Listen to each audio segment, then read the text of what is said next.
Iya, akhirnya inflation kayak gitu. Sorry, tadi ada pertanyaan aku ke skip. Bentar. Oh, kok tahun 2023 jika selesai komoditi boom, apakah akan rotasi ke sektor properti? What do you think, Jan? Sorry gimana Pak? Aku tadi sempat bilang. Jadi kalau komoditi boomnya selesai, apakah Ya, udah waktunya rotasi ke properti? ini di Indo, eh, Indo. Indo ya. Ya, jadi Mm-mm. ini ada hal yang kita lagi eksemin juga sih. Karena kalau kita compare dengan properti sebelumnya di tahun 2008-2009 gitu ya, ketika harga call-nya udah mulai turun, nggak lama ya naik properti gitu ya. Karena makin banyak orang yang dapat duit, lalu dia pakai duitnya buat invest gitu ya ke real sector dan dia beli banyak real estate itu buat uh, uh, I don't know invest atau mereka mau bisnis jadi pokoknya jadi banyak yang spill over ke real estate jadi property boom. Nah untuk sekarang bakal kejadian lagi atau enggak? Nah I think 3 hari lalu gitu ya aku ngobrol dengan salah satu property analis yang lumayan jago ya di Indo. Dia itu bilang bahwa tahun 2008-2009 dia compare waktu itu dia compare harga UMR di Jakarta dengan average harga tanah di Jakarta per meter persegi. Jadi kalau nggak salah hitungan dia itu harga tanah waktu itu, sorry dia bukan dengan Jakarta, dia compare dengan di Alsut. Hmm. Harga harga tanahnya kalau nggak salah harga Alsut itu waktu itu 8 jutaan semeter, harga EUMR tuh masih di sekitar 4 jutaan gitu. Jadi actually hanya dua kali lah rasionya gitu. Untuk sekarang dihitung rasionya 4 kali teman-teman. Jadi kemarin tuh hitungannya gimana aku lupa ya. Pokoknya harga tanah kalau saya Alsut 20, sorry di Alsut itu 30, kita itu UMR 8 jutaan gitu. Kalau nggak salah itu hitungannya ya. Jadi sekarang itu 4 kali teman-teman. Nah, jadi ini amat highlighting affordability dari property sector itu sendiri. Berbeda dengan zaman dahulu ketika property is still very cheap compared to household income itu membuat orang-orang jadi encourage buat mereka masuk ke properti gitu. Mereka lagi baik dapat duit karena properti boom, mereka gampang spill over ke property sector. Tapi sekarang kayaknya agak susah gitu. Dan yang terakhir juga aku cek juga ke analis-analis, rata-rata yang beliin rumah-rumah di proyek Sumber Ekon, Ciputra itu first time buyer atau investors gitu. Jadi cukup menarik dia bilang hampir nol investor, rata-rata first time buyer semua. Jadi ini kan benar generic gitu ya. Sedangkan kalau kita mau properti boom, itu mesti ya ada namanya investor spekulat gitu. Investor. Dia Benar. betul investor tuh yang ngedrive any kind of boom lah. Jadi Spekulator lah itu ya. ini kayak ironisnya gini ya teman-teman. Ada orang yang menginginkan terjadinya properti boom. Tapi biasanya properti boom itu hanya bisa gerak kalau ada investor besar. Dan biasanya kalau investor masuk disapu semua. Tapi ya kadang ada pro dan kontra. Kasiannya pada waktu disapu semua harga properti naik. Ntar ya kayak tadi kayak Franji bilang Iya. rasio itu makin banyak yang nggak affordable jadinya. Nah sekarang ini kan cuma masalah Iya. orang yang investor properti itu bisa dibilang rata-rata itu yang banyak yang saya temuin ya di market gitu ya. Yang pemain besar properti-properti gitu ya. Itu memang rata-rata udah pada kayak jenuh. Karena udah kayak 8 tahun banyak yang nyangkut, 5-6 tahun nyangkut nggak kemana-mana. Jadi mereka banyak yang pada mulai give up, banyak yang mulai Hmm. berpikir kena adanya COVID, semakin mereka merasa tersaingin dengan anak-anak muda yang sepinter-pinter di saham, akhirnya mereka udahlah main saham lebih enak gitu. Iya. Mindsetnya udah kayak udah mulai berubah. Jadi tergantung kalau nanti memang ada orang kaya baru, anak-anak muda yang kaya baru ya kalau dia bisa jadi spekulator investor properti baru gerak lagi gitu. Yang kemarin kita ketemu yang salah satu konglomerat itu menarik ya Pak Herman ya. Kalau pada Hmm. dasarnya di Indonesia itu kenapa susah bagi harga properti untuk boom gila-gilaan ya, mungkin seperti di China gitu ya. pada dasarnya karena tax structure-nya itu sendiri udah mempersulit tuh bagi investor untuk flipping. Jadi kita baru masuk aja beli BPHTB udah berapa gitu ya. Lalu mau exit keluar lagi BPHTB kena lagi. Jadi mungkin udah loss 7,5 sampai 10% gitu Ya, buat flipping di properti. Jadi agak susah gitu buat investor dan speculators untuk flipping di sana. Tapi di Indonesia kelihatannya yang gampang itu adalah stok sih ya. Saham dividen itu 0%. Jadi udah final untuk tax lagi. final tax lagi enak banget itu ya. Iya, Jadi keluar tax masuk structure itu final tax. mendukung banget. Iya. Benar, benar. Kalau properti tiba-tiba taxnya itu dirubah, nah itu baru Nah, mungkin mungkin lebih baru bisa. menarik. Ini Mm-mm. ada pertanyaan dari Melisha Louis. Ko Frankie boleh tahu porto stock sekarang cash level di berapa?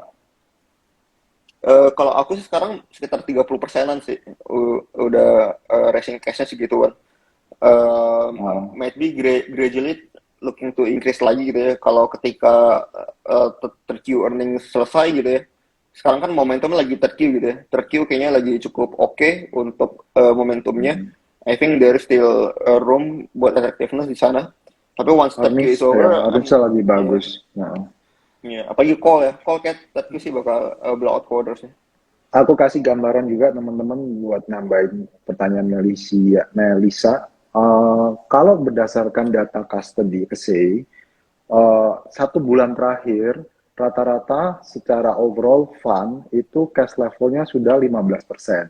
Dan untuk perbandingan saja, eh, kalian harus paham juga bahwa certain fund, terutama public fund, itu kan nggak bisa kayak 100% cash gitu kan, karena secara mandat maksimal cash itu cuma 20%, kecuali kayak yang khusus-khusus model kayak KPD yang memang sifatnya bukan dana, bukan fund ya maksudnya. Jadi sekarang itu udah lumayan tinggi, cash level rata-rata 15-16%, itu datanya ada di publik. Kalau mau cuma harus rajin narik-narikin datanya. Terus yang menarik saya kasih insight-nya nih. Insight-nya pergerakan movementnya ya. Uh, Kalau kalian mau perbandingkan antara fund, asuransi, fund, pensiun fund, dan retail. Mutual fund itu rata-rata menambah di discretionaries, gitu kan. Discretionaries itu mungkin model kayak retail atau apa gitu, terus ada nambah ke sektor energi gitu kan. Hmm. Terus ada juga nambah ke banks gitu ya. Kalau model yang kayak pension fund itu nambahnya cuma di banks karena mereka relatif mungkin mau aman, cuma taunya big banks kayak gitu gitulah, bank-bank besar Hmm. gitu. Kalau misalnya retail, yang menarik nih retailnya berbondong-bondong semuanya pindah ke energi, Frank. Oh, Bank-banknya saham apa nih? dijual-jual-jualin semuanya, tiba pindahnya ke energi ya. Mungkin nggak tahu, mungkin pada ke saham sejuta umat kali ya. Sampai namanya lebih baik jangan disebut. Iya, sakral, namanya sangat sakral jangan Sakral. disebut. Gitu ya teman-teman, moga menambah insight-nya. Tadi ada tanya apa lagi ya nih? Hmm, Saham apa yang tergolong defensif untuk di tahun 2022 nih? Oh, kalau ini sih gampang ya, Frank. Ini sih gampang lah. Defensif ya consumer lah, model kayak yang Hmm. bang apa BCA lah, kayak gitu gitulah, yang model telco gitu gitu. Gampang kalau ini. Kayak gitu. Terus tadi ada banyak pertanyaan sih, aku ke skip. Mana-mana, sorry. Nanti yang udah tanya dari tadi marah nih. Bentar ya. Tadi ada yang pertanyaan bagus nih. Wait. Wah ini kayaknya susah nih. Kita not expert. Any thought on China versus Taiwan impact ke Indonesia? Iya, kita bukan expert sih. Eh, Ya, boleh tanya. kita not expert on this part. Ya, basically ini geopolitik. Yang pasti kalau tensi ini ada membesar tensinya, orang akan ditakutkan biasanya semiconductor chipnya akan jadi scarcity lagi, gitu guys. Jadi itu menyebabkan inflasi di semiconductor. Umumnya kayak gitu aja sih yang mungkin so far yang kita Hmm. tahu. Tadi ada yang tanya lagi tentang Kebijakan price cap Rusia oil, apakah akan bikin krisis energi makin parah? What do you think, Frank? Hmm, saya juga bukan expertnya sih nih soal ini, Oke, cuma kelihatannya sih mestinya sih gitu ya. ya kalau aku boleh Karena tambahin kan karena susah mungkin flow-nya ya. oke, aku yang jump in aja ya karena Ya. my expertise di komoditi. Jadi apa? Yes, teman-teman. Kalau menurut aku sih price cap untuk Russian oil akan memperparah krisis energi. Kenapa? Hmm. Karena problem utamanya itu di supply. Ya, Hmm. energi itu problem utamanya di supply. Yang lucu karena geopolitik dan lain-lain, orang itu mencoba mengintervensi sesuatu yang sifatnya itu hanya sementara. Kalau mau diberesin inflasi ini, ya supply-nya harus ditambah, harus diinvest. Nggak bisa diintervensi. Itu yang kejadian. Kenapa teman-teman kalau tahu makro impact-nya ke yen, kenapa sih buat teman-teman, nah ini mungkin bagus, mau ke Jepang, yennya lagi murah, tapi ya Hmm. sayangnya tiket tiket ke Jepang kemarin gua cek 20 juta anjir. Sama aja. Terus, nah, contohnya gini, itu kayak mereka melakukan intervensi di pasar surat utangnya, obligasinya, karena disebut dengan yield curve control, tapi seorang itu kayak pintu kayak ibaratnya kalian pintu wahana itu kan banyak gitu ya. Kalau kalian coba untuk diintervensi di obligasinya, akhirnya yang kena di currency-nya. Begitu juga sama, maksudnya kebijakan price cap. Itu kan kayak nahan Hmm. nih, ada kayak pipa nih, kebayang ya teman-teman. Pipa ini lagi airnya mau bocor nih. Tapi nggak Hmm. diberes-beresin nih. Cuma ditahan aja pipanya gini. Tapi kan nanti dia akan keluar bocor di lainnya. Hmm. Ditahan lagi lama-lama ya bisa meletus gitu kan ibaratnya. Hmm. Nah, itu yang bahayanya dari situ karena itu cuma kayak buying time sebenarnya. Ya.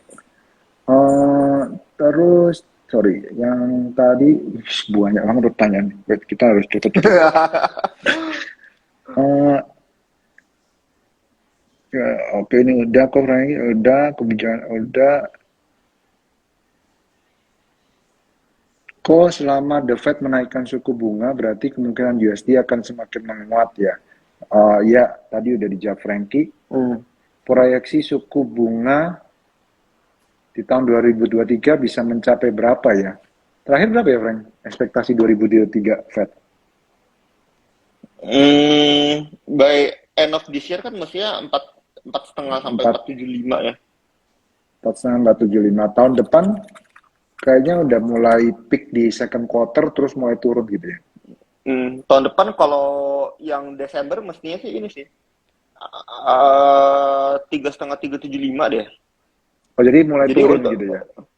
tapi ini ekspektasi market ya, bukan yang dari Fed plot ya. Kalau plot aku lupa tuh angkanya tuh. Yang market sih Hmm, kalau nggak salah sih gitu. Apa namanya ekspektasinya di 4Q itu cutting cutting rates. ya ya. Jadi kurang lebih Hmm. kayaknya setahu kita juga 4,5. Terus sebenarnya setelah mencapai 4,5, ekspektasi pasarnya sih akan kan ini kan katakanlah 75 bips, 75 bips atau 75 Ya. bips nanti kemudian setelah itu karena data driven nunggu lagi ngelihat data inflasi seperti apa. Tapi Hmm. kalau ngelihat fenomena inflasi kemarin kan sudah pasti 75 bips atau bahkan Hmm. mungkin bahkan lebih unlikely untuk 50 bips gitu kan. Uh, Ya. jadi kalau udah 75 bips, baru nextnya nanti nunggu lagi inflasi bulan depan lagi. Kalau man on man-nya naik lagi gitu kan, Frank, pasti Ya. bisa another 75 bips gitu kan. Hmm. Kayaknya gitu ya, gua nangkepnya. Sampai mungkin man on man-nya mulai flat atau negatif, baru Ya. hawkishness flat rate-nya turun gitu kali ya. Betul, betul.